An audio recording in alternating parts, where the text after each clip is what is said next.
Pemirsa, Bupati Badung Inyoman Giri Prasta menyampaikan Badung siap melaksanakan pembelajaran tatap muka PTM dengan berbagai persiapan yang sudah dilakukan. Hal ini menindaklanjuti arahan dari pemerintah pusat melalui Kementerian Pendidikan, Kebudayaan, Riset, dan Teknologi Kemdikbudristek terkait pelaksanaan PTM. Terkait pembelajaran tatap muka di Kabupaten Badung mengikuti arahan Kementerian Pendidikan, Kebudayaan, Riset, dan Teknologi Kemendikbudristek. Bupati Badung Inyoman Giri Prasta menyampaikan, Badung siap melaksanakan pembelajaran tatap muka. Bahkan pihaknya selalu melakukan gerakan turun ke lapangan apabila sudah diperintahkan maka pembelajaran tatap muka siap untuk dilaksanakan. Diperkirakan pembelajaran tatap muka dilaksanakan di tingkat SD sampai SMP di 6 kecamatan di Kabupaten Badung.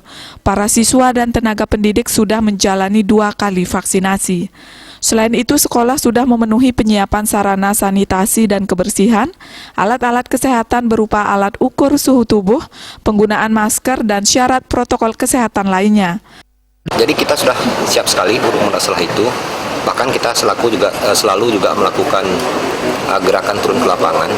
Bila mana itu sudah diperintahkan untuk berjalan, jadi belajar tatap muka kita laksanakan. Kita sudah siap sekali untuk masalah SD dan SMP, bahkan higienisnya daripada tempat sekolah, itu saya kira ada bagus sekali.